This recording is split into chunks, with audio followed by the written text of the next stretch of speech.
Today we completed chapter 3, which is the chapter on mixed numbers with fractions. And we had previously talked about the concept of a mixed number in the previous class and how to do adding and subtracting with mixed numbers. And so today we picked up multiplying and dividing mixed numbers. And the technique we will use is to use the same technique we used when we were multiplying and dividing fractions that were the kinds of fractions we discussed in chapter 2. What that means is we're going to convert each of these mixed numbers into an improper fraction, meaning when we do that, we're going to have a numerator larger than the denominator, and that tells us that, yeah, in fact, we could go the other way and connect or form complete items out of the pieces that we have. So we talked about how to do this the last time. You say, well, we're going to multiply this way and get 54 and add 2 and get 56. So this first mixed number is going to be rewritten this way. 8 times 5 is 40 plus 5. 45 over 8, and then we just do our multiplication. Now,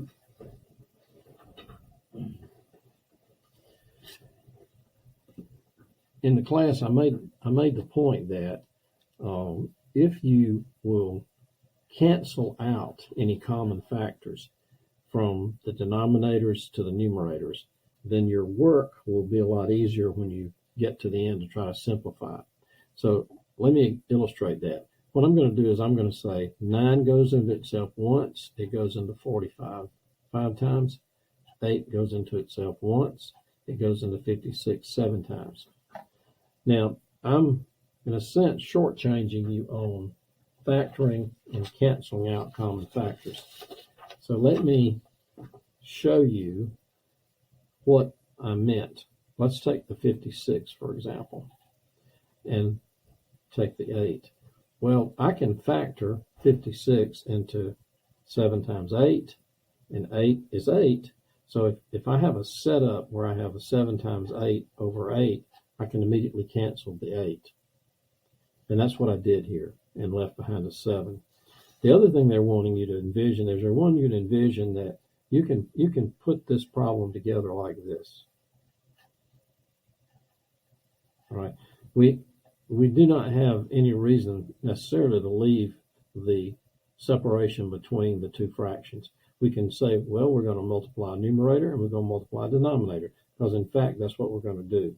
And so if this formation helps you see why the cancellation works, for example, then we'll just do this one. This will be 7 times 8 times 45.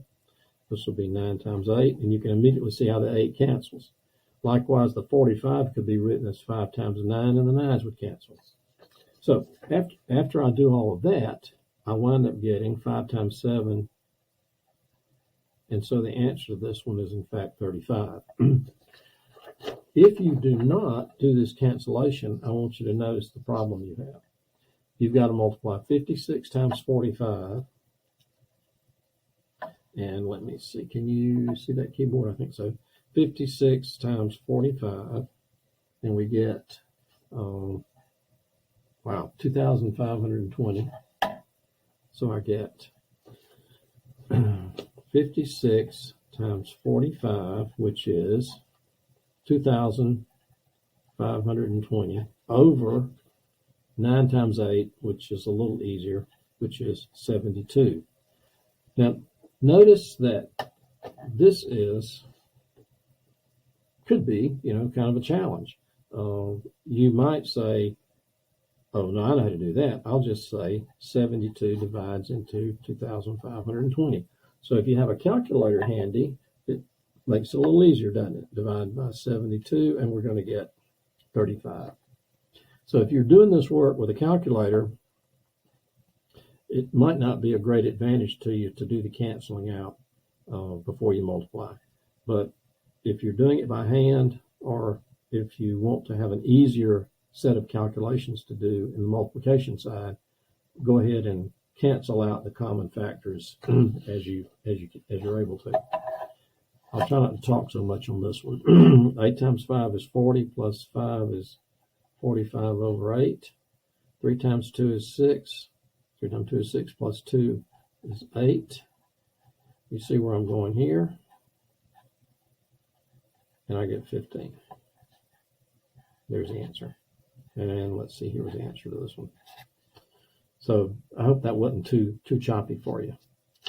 Again, all I did was just convert this to fraction notation, both of them, do the multiplying, cancel out some common factors, and got 15. Now, here is a dividing problem, dividing mixed numbers. So, same thought process. We're going to convert. I'm going to put a 1 under this. I'm going to convert this to fraction notation. And remember now, we know how to divide fractions. Keep, change the division to multiplication, and flip. Flip the divisor, or the reciprocal. I think the textbook material calls it a reciprocal, which is fine. I like flip. It's just easier to remember. Oh, common factor, and I get 18. Easy enough. 2 mixed numbers. You see where that's coming from? 5 times 3 is 15, and 3 is 18 over 5, divided by 6 times 2 is 12, and 5 is 17 over 6. I like keep, change, flip. Ooh.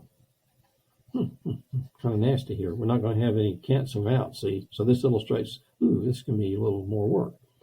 Well, 18 times 6 is 108, and 5 times 17 is 85. So I got a little division problem here. Let's see, what's that going to be? 1, 5, 2, and so what did I get here? Oh, this 8 minus 5 is 3. Okay, so that's what, 1 and 23/85. So I think the answer to number 14 is D. Let's just check the sheet here. The answer to number 14 is in fact D. So just had a little division. Now here's Grandma's recipe.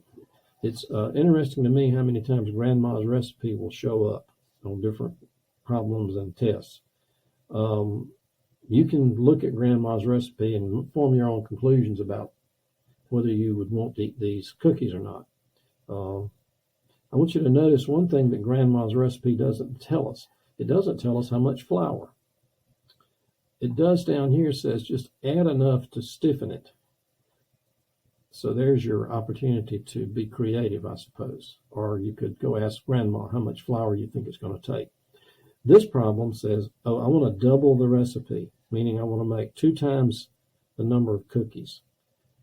I don't know how many that'll be. I just want to double the recipe. I don't know how many cookies that'll be, but it says, if I double the recipe, how much brown sugar will I need? Seems like if I'm doubling the recipe, I'll just say it's 2 times 1.5. 2 over 1 times 3/2, and so I'll get 3. And you might have seen that one. You might have said, well, I know 1.5 and 1.5 is 3. What if the problem had said, let's half the recipe? Well, you'd say 1/2 times 1.5, 1/2 times 3/2, and we would get what? 3/4. So that's a practical application of these kinds of problems, because oftentimes a recipe will be given to you as a stated quantity for a certain size. Like maybe this is for a dozen or 2 dozen cookies, but you want to make more or less. And so to maintain the recipe so that when you finish, the cookies taste like Grandma's and not like mine, perhaps, you want to keep the same relative proportion of the amounts of the ingredients. And so I think we've done that. Now, there's a couple of other topics that are in the last few sections that I did not include in any of these warm-up problems, so let's just discuss that briefly. One topic is If you have fractions and you're just trying to estimate the size of a fraction, and kind of a rule of thumb is that if the numerator is really small compared to the denominator, it's closer to zero.